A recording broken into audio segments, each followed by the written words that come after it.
show is here. Yo, our mission is clear.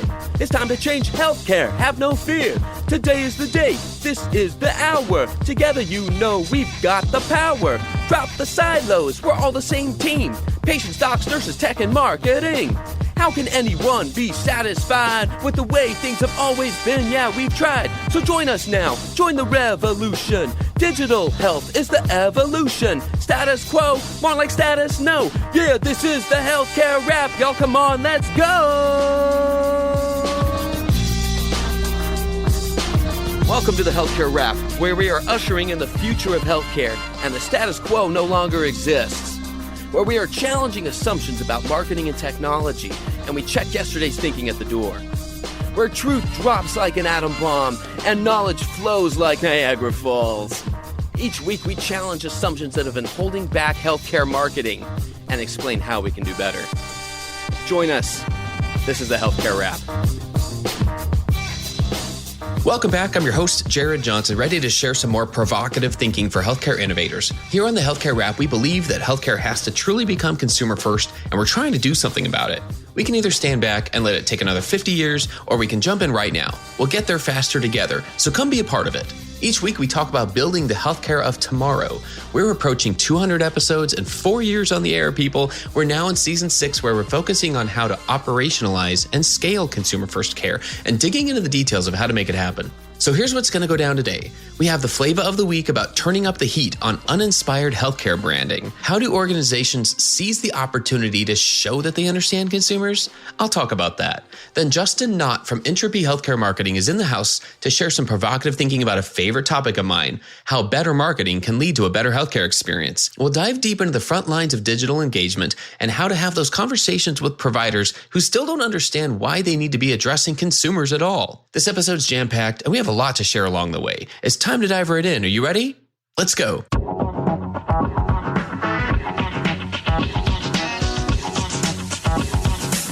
Flava of the week. It's time to turn up the heat on uninspired healthcare branding. For all the time and money and effort that goes into this vital part of healthcare's consumer presence, I'm desperately trying to understand how, on the surface, they seem to miss the mark so often. Much has been said about recent rebrands of major health systems and how they utterly fail to connect with consumer sentiment, or for that matter, move the needle for anyone other than doctors and administrators. The headlines aren't necessarily flattering. A major national system unites 49 brands by simply adding the word Florida to their name. A 5-hospital system in Illinois spends $4 million to drop the word system from the end of their brand. Another well-known regional system spends a reported $100 million on their rebrand that was first announced over 2 years ago, and their new logo looks remarkably like you're using Samsung Pay's mobile app. Again, this is reaction based on the surface, but that's how you have to think if you're a consumer. And for many, it feels like these rebrands are just to gain leverage against payers and competitors. I'm not ignoring that those are pieces of the puzzle, and I have seen some examples that seem to make more sense, like a hospital in Chicago changing its name earlier this year to represent its ongoing commitment to serving community members in a particular neighborhood and honoring its multi-ethnic heritage. But that's the exception, not the rule. Here are 3 things to consider about rebrands as more consolidations and mergers are on the horizon. First, branding is our opportunity to show that we understand the broader context of consumers' lives and not just their healthcare choices. It's our chance to show that we understand their health needs that happen well before they choose a provider. People want health and wellness, not health care. Our brand is our opportunity to show that. Second, branding is an opportunity to use trust and goodwill to improve people's lives by making healthcare easier and providing trusted information. I've been saying this for years, and it's even more true today that most people are begging for someone to guide them through the healthcare landscape.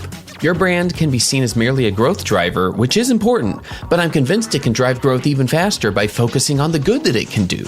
Brands can influence consumers' choices. Is that a main factor during a rebranding campaign? Can we at least try to make them sound like something that people should care about? Third, to all the doubters that say consumer companies don't stand a chance of succeeding in healthcare, I say it's because of their brands that they do stand a chance. They understand that all of the factors of their brand presence, including their visual identity, online reputation, and digital experience, have the power to create an ongoing relationship that makes them and keeps them relevant. That's why brand is one of the 4 foundational elements of making healthcare consumer first, along with new care models, experiences based on human-centered design, and the tech architecture to build those new experiences. It's time for healthcare brands to seize the opportunity and show that they understand consumers. That's another way that we'll build the healthcare of tomorrow.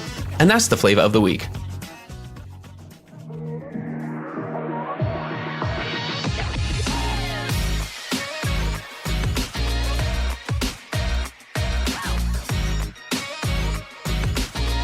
The flow.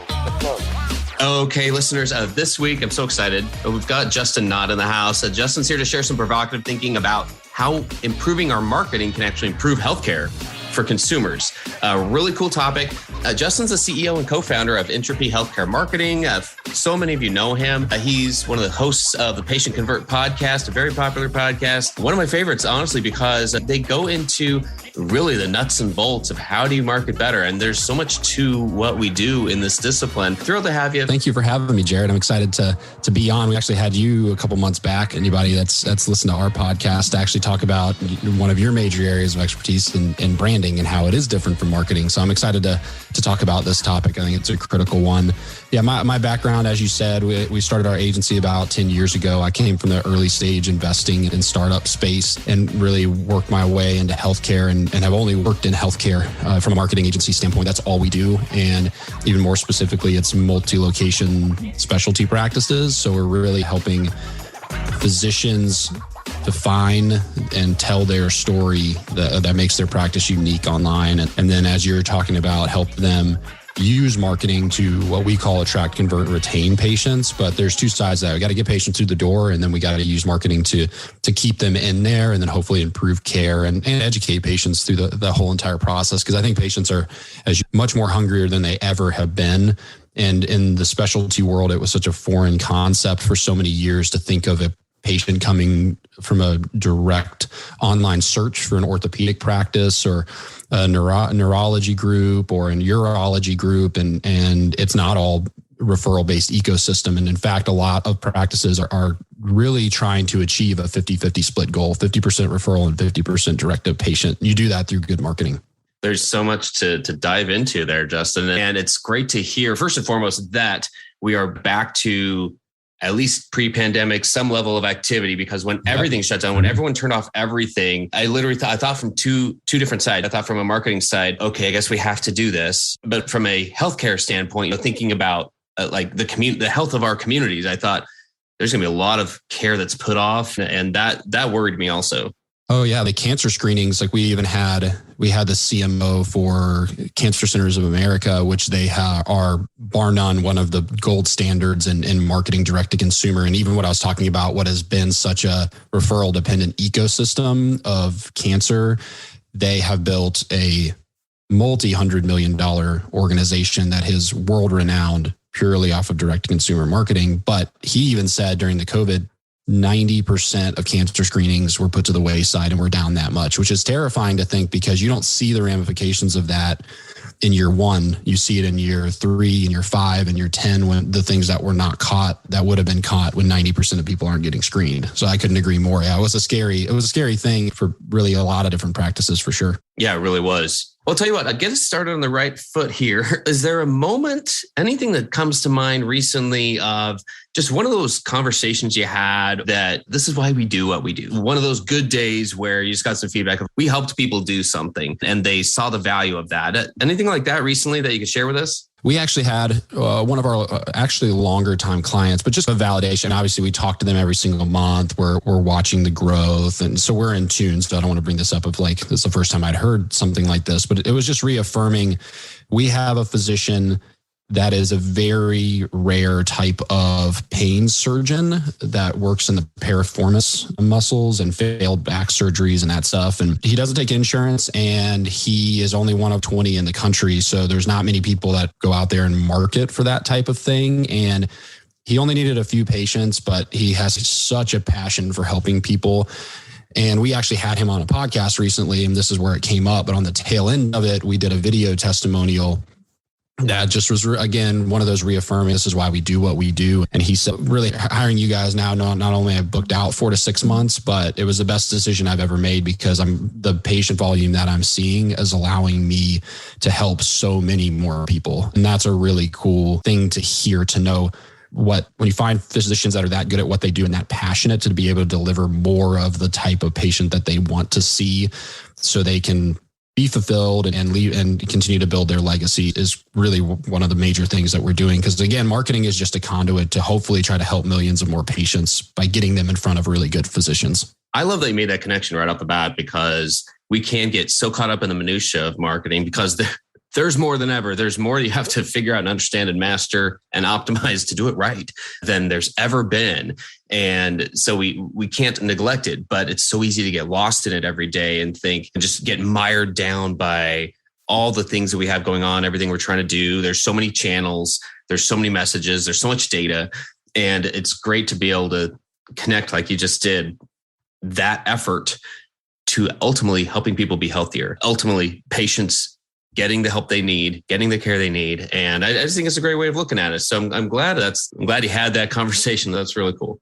Yeah, because I really do think most of the really good physicians, the game changers, the category leaders in each of their spaces. And I think most physicians in general really care less about revenue generation and more about patient care. And I know there's a lot of talk around like physicians aren't businessmen and all that stuff. And at the end of the day, they want to keep their doors open.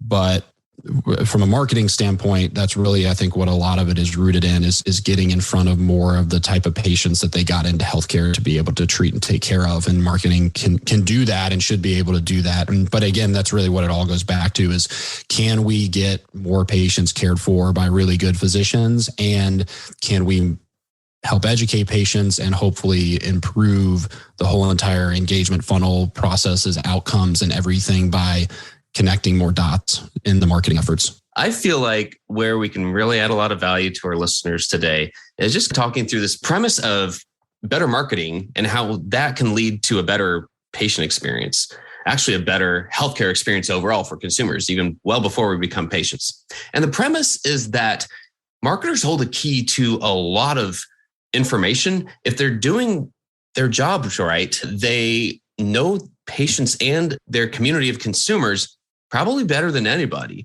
possibly better than the clinical teams, at least what's going to lead them up to making a choice to come in and have some care, have an appointment, have a procedure done. And they have all this information. If they're doing their jobs right, they're paying attention to everything. They know how people behave. They know what's going to motivate somebody to seek care in a different way versus put them off and put them in a bad mood, if you will. Marketers really hold the keys to a lot of things.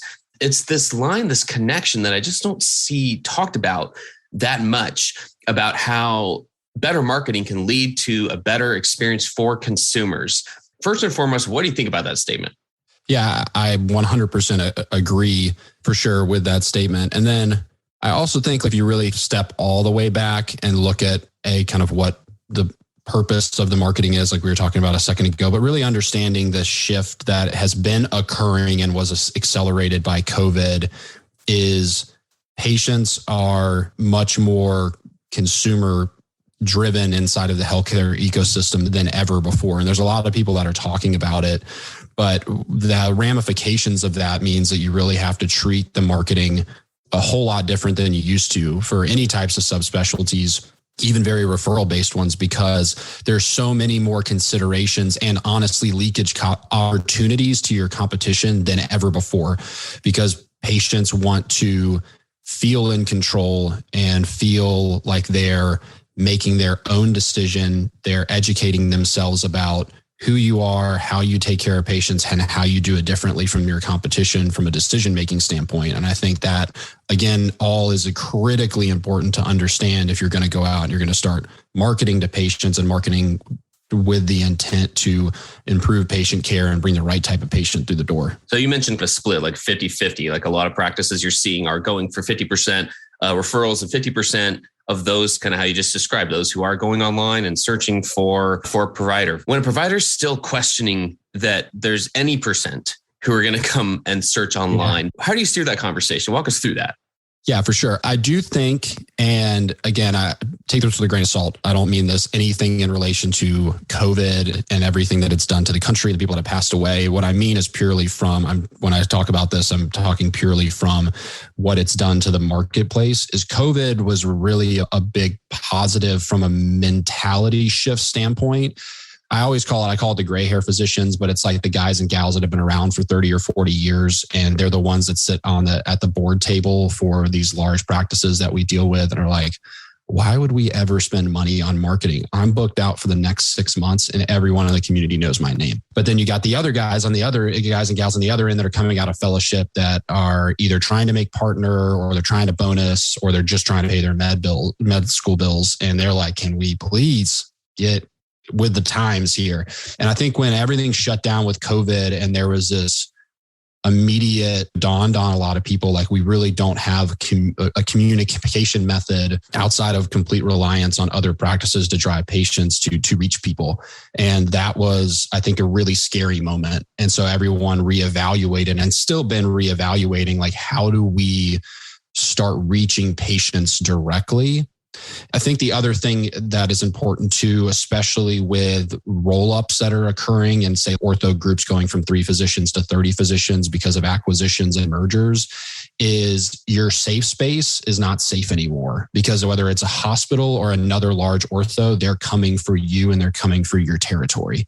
And so the longer you decide to just ignore it, the more you're going to feel it at some point in the next year or two when the referrals start getting sucked out of the room and you're scrambling to try to figure something else out. So that's what I always tell them is it's not a matter of if, but when, and it's happening right now.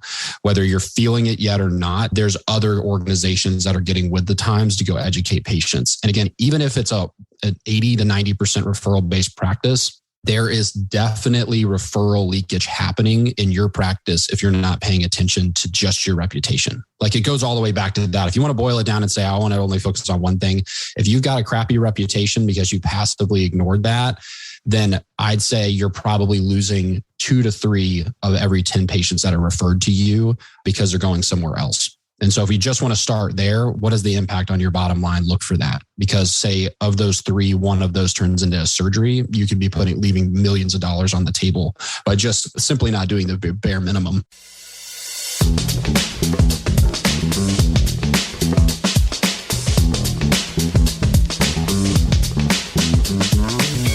Hi, this is John Lynn from the Healthcare IT Today podcast. If you like the latest rumors, insights, and happenings in healthcare IT, you'll enjoy hearing my colleague Colin Hung and myself debate and share the latest happenings from the world of healthcare IT. Find the latest episodes or dig into our archive at healthcareittoday.com or search for Healthcare IT Today on your favorite podcast application or YouTube. When it comes to healthcare technology, we love this stuff, and we can't wait to have you join in on the discussion of everything health IT. So the bare minimum. Okay, we've been in the pandemic now for nearly 2 years, right? What's the bare minimum these days? What do you walk them through in terms of those first steps of like, here are the necessities to manage that reputation, to stop that leakage from happening, or at least to reduce it? What's the bare minimum these days? Yeah, that's a great question.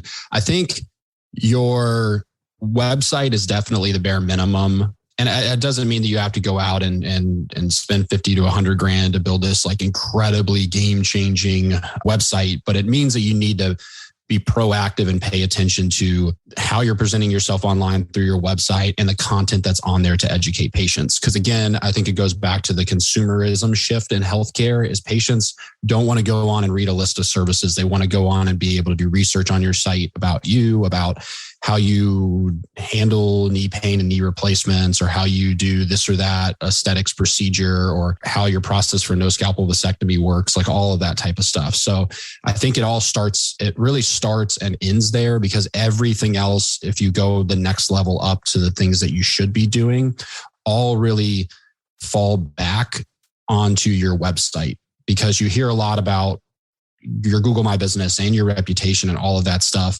And it is the driver of organic search. And it's a whole different conversation for a different day in terms of what Google is wanting to do and is doing in local search environments to keep people off of your website.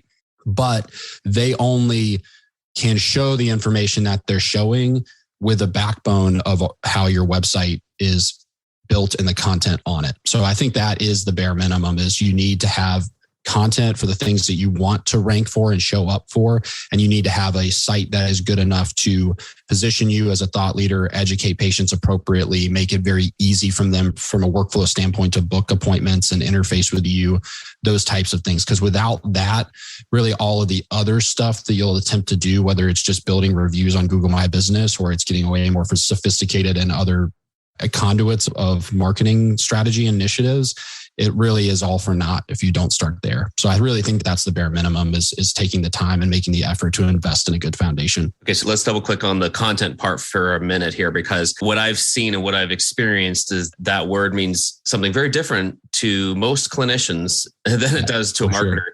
And the wording sometimes just gets lost. It's not uncommon. One of my favorite phrases was a multidisciplinary approach to the continuum of care. And you just stop and think like that, those kinds of words just flowed out of the mouths of providers more than once. And they're like, yeah, we nailed content. We've got it. We can just do this for days. And zero of your patients know what that means. Exactly. Multidisciplinary. That's one of I always pick on that word. It's like that's 7 syllables you can never get back. I know nobody outside the clinic understands what that means. It literally means if there are doctors from other disciplines that need to be on your care team, we'll have them on the care team. And you're like, we'll connect the dots to get you fixed. Are you saying you wouldn't have done that before? And anyway, sidebar there. But content wise, how do you work with the provider to help them understand that balance and how to understand the wording of it to really resonate with the consumer? Because that's part of the experience itself. If the wording is at the level where a consumer is going to understand it, you make it a lot easier for them at the end of the day. Yeah, I think that's really important and a difficult thing, especially if it's a group that hasn't heavily or historically invested into the marketing process, is retraining them to understand who we're talking to at the patient level and how we're going to communicate to them. That we're not talking peer-to-peer, practitioner to practitioner. And if you want to go that network route, something like LinkedIn or Doximity is for you there. But if you were talking about patient acquisition, which we are, it's about talking to patients from a conversational standpoint. And physicians struggle with that. I think obviously we want accuracy. We want all of that stuff to remain inside of the content and work with the practice side by side. But at the end of the day, we need to write at a 11th to 12th grade reading level that speaks to the journey that the patient is on. And that's, again, I just to say in what kind of one vein, using orthopedics as an example, is like knee replacements. They want to understand what's causing the knee pain, who's a good candidate for it, what is the surgery like, how long is the recovery process, all of that type of stuff. And that's what matters. And if you speak to that and a proper reading level, like you're talking about, it's going to make a really big impact. And I think the other thing we talked to them about content too is I do tons, our team does, of what you could call audits or practice assessments, as we call them, for potential clients that might be good fits. And I'd say 80 to 90% of them miss the mark on the basics of content. And again, it goes back to what I always say is if you want to rank for it, you need a page for it. And so going and starting with the basics of these are the 30 things that we either treat, or what I call the symptoms and conditions and the solutions. So what we treat and how we treat it sides of things, that's where you start. And even a lot of good marketing, or I would say a lot of marketing agencies jump right past that and go right to the blog. I hear about a blog all the time, and we do SEO. So we're going to write you blog posts every month, or even more ridiculous, every quarter. And they just completely ignore the thing that really matters. And that's the conditions and treatments pages. So I think it starts with understanding who you're writing to and being willing to budge a little on that. And I understand physicians wanting to make sure that the content rings true with their approach and all of the anatomical and med school knowledge that's in there, but you got to write appropriate to the people that you're trying to attract. And you got to make sure you got the right amount of content on your website for starters. Yeah. Wouldn't it be cool if in medical school, there was even like a segment in one of the classes about talking to to consumers, like just in helping them understand, because it feels like everything in their medical training is based on speaking in a certain way. Knowing that wording is so important, I just feel like that was useful to go through there, because it's just something it's too easy to neglect and it's too easy to overlook. And yeah, that was great. You also mentioned organic search, which I want to dive into here for a moment as well. What's a realistic expectation these days? I know back in the day, it's still so easy to look back and say, look, we're going to rank for all things. What's a realistic expectation these days? Yeah, for sure. I think realistically, you can win a lot of your core battles. And there's a lot of variability as is what type of practice type that you're in, what geographical area that you're in, how many people are searching for it from a competition standpoint. So there's a lot of those variable factors, but I think realistically, you still are going to drive a lot of traffic from calls, website clicks, all that stuff through your Google My Business. And we look at tons and tons of analytics for what I call the franchise model style practices that have 10 plus locations, that kind of stuff. And still at the end of the day, their location pages, again, if they're set up properly, their location pages and their Google My Businesses are driving a huge amount of that traffic, even for symptom and a specific type of things. But I do think you can win a lot of battles in a local market for the major stuff that you do, but it's all predicated on the time and the effort spent on building out really strong content on those pages. And again, I always think it's the easiest way to think about it is answering all those FAQs. Physicians are bombarded obviously every day with patients asking FAQs, and just put that stuff on the treatment page for the questions they were asking. And you're going to win a lot of the battles that the competitors aren't if you do that. And so I think that there's still a ton of success to be had. And it's critically important to have that long-term so you're not tethered to paid ads, because there's so much shifting and so much cost acceleration inside of that space. You've got to be able to win organic search long-term, or you're going to get screwed at some point. But I think realistically that Google, to our benefit, is just getting more and more localized and smarter about how they're crawling sites and the information they're presenting. So if you just do things right and stay local, there's a lot that you can do to drive new patients through the door. What else haven't we touched on that helps you make that connection between marketing better and making healthcare easier for consumers? What makes marketing in healthcare fun, but also difficult, unlike a lot of other industries that are out there, is the fragmentation because of the EHR stuff being such a mess. Is in a lot of other industries, call it real estate or e-com or a car dealership, it's very linear because there's not a HIPAA compliance component. So you can sign up with something like a Salesforce if you're feeling ballsy, or like HubSpot or ActiveCampaign or something like that. And you hook up your payment processor, you hook up this, you hook up that, and leads flow in and they stay there for the lifetime. So you can run reporting on source and attribution. You can run reporting on lifetime value of clients, like all of that stuff. But in healthcare, that still has not really been figured out, especially at a mass scale, because you've got like 5,000 EHRs. So in our case, 70% of our clients use different EHRs. So you come in, you start marketing, and then where does all that data go? and can you integrate with it? Like you talk about some of the EHRs that are just like, they don't even have support that you can email to try to accomplish something like that. And so I think trying to solve for that piece, and with the rise of the patient engagement platform side of things, some EHRs have gotten into that game, and some people are purely like Clara, and those are appointment scheduling and patient engagement and patient retention and schedule filling if cancellations occur. That stuff is you have to start looking into that and try not to over software yourself, but you've got to get some tools that are in there. If your EHR is not providing it, either make a move to one that does, or look at a tool that can hook in, because you need to be able to schedule patients online.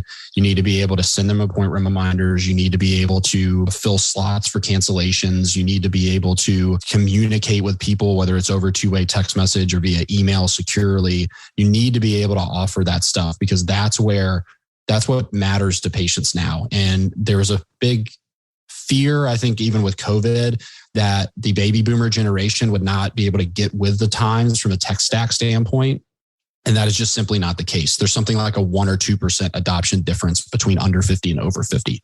So everyone wants it, they're asking for it, and they need it. So if you're going to even just keep up at this point, you need to be looking at how you can use patient engagement tools and technology to stay engaged, as well as to easily onboard and bring patients in. If you're still handing them a clipboard and they're filling out paperwork, you're behind the 8 ball. Like, you got to start solving for that, because it's not even a good use of your front desk time, and you're losing so much data in that process too. Such a good reminder. All right, before we go here, Justin, being a fellow podcaster, I'm really curious, either a favorite moment, something recently, or just how is it going for you with the podcast? Tell us more about it. Podcast is going great. I love podcasting. It's just, I think 2 things. We have been trying to make a shift. Kelly and I really, even more Kelly, I'd say 100% more Kelly, is really into obviously LinkedIn video. And we have a video studio. If I turn my camera on, that's sitting right behind me, that we do all of our video content stuff. So I really wanted to set out to, again, as Jared, good content is really about is aggregation, cutting it up and distributing it as much as you can so you don't kill yourself. So I've been really on a mission to figure out how do we take one and make many, and not just have podcast audio as a medium. So we've really started to shift over to using StreamYard, which has been our LinkedIn Live platform.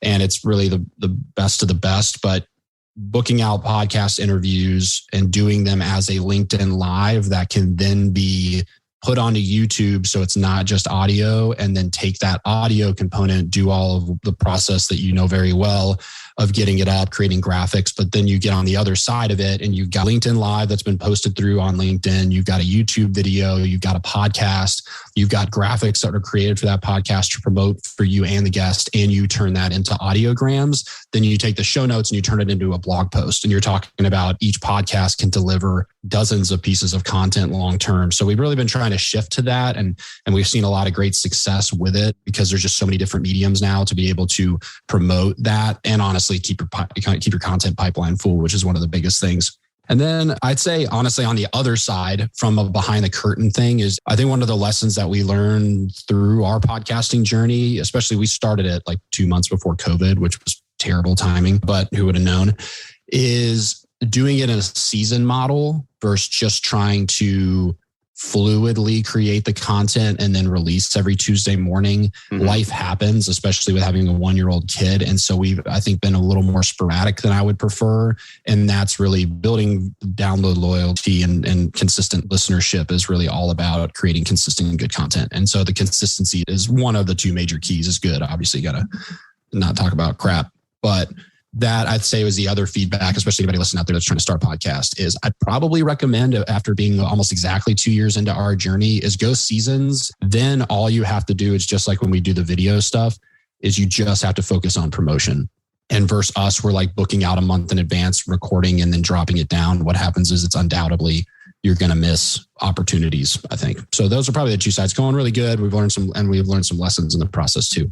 Oh, to say the least. And you guys are killing it, just so you know. It's a great show, listeners. If you haven't checked it out, it's the Patient Convert podcast. And yeah, you're so right. Like the road is littered with the graveyard of podcasts that just didn't factor any of that in and thought they could really just turn a microphone on and things would flow. And they ran out of topics a few weeks into it, and they're wondering why they didn't light the world on fire. And it is a lot of work, but it's going in with some of those things you just mentioned about planning to repurpose and having that editorial calendar and having a few things set up before you get going. Yeah, I completely agree. And just, I think, keep your eyes and ears open. And just like you and I are in networking groups, and in the networking group you have, Shift Health, for the podcasting side, is learn from the others. Like, you've been in the podcasting game for a whole lot longer than I have, and you have a whole lot more knowledge on it, of those bumps and bruises that you've taken along the way, and the successes and the wins from building your downloads and finding good guests and all of that stuff. So go out and ask people that are in your niche or that are having success. 99% of them are not a-holes, and they're more than happy to share their wealth of knowledge with you if you're just trying to grow and learn and make the podcasting community a better world, or whatever it is you're focused on. But yeah, just go ask people that are having success, and 99% of them are happy to share, just like we're doing now. Justin, this has been a pleasure. Thanks for giving us so much time and sharing so much value. Where can listeners connect with you? Our website is Intrepy, Intrepy, Intrepy.com. And again, the agency is Intrepy Healthcare Marketing. If you just even type that into Google, you'll find it. I'm very active on LinkedIn, as I mentioned. So if you send me a connection request, it's Justin Knott, Knott. I will be happy to, again, give any advice. You'll see a lot of content on there that we're really heavily focused on helping practices get better at marketing. And then obviously the Patient Convert podcast, as you mentioned, I'd love to have more listeners out there. And because we were, again, really just trying to focus on building as much valuable content to help physicians and practices continue to grow and stay with the times like we've been talking about today. So yeah, LinkedIn, website, and go check out our podcast. We're on all the major podcast listening platforms. Fantastic. Stay safe, stay well, all the best and everything you've got going on. Take care. Ed Marks here with Digital Voices, the only podcast for chief digital officers across all of healthcare and life sciences. Digital Voices is about the voice of the patient, the provider, the payer, pharma, big tech, retail, public health, really any part of the healthcare and life sciences ecosystem. That's the digital voice we want to capture as we learn and break barriers across the entire spectrum. Join us weekly as we drop our pod. Hey, thanks again for listening. We hope you found some value in this conversation. And if you did, do us a favor and follow us using your favorite podcast app. Then tell your friends and colleagues about us. If you like what you heard, please spread the word. Healthcare App is a member of the Shift.Health Content Network. If you enjoyed this podcast, you're going to love the other shows in the Shift.Health Content Network. Go check out the latest show. In fact, it's called Hello Healthcare, hosted by Chris Hemphill. It's focused on people who are moving healthcare forward, how healthcare strategy relates to data and AI, and what you can do to create or demand a better future. Subscribe on your favorite podcasting platform or at Shift.Health, where all 35 podcasts and video series are free and available on demand. Until next time, keep marketing forward. Thanks. And that's a wrap.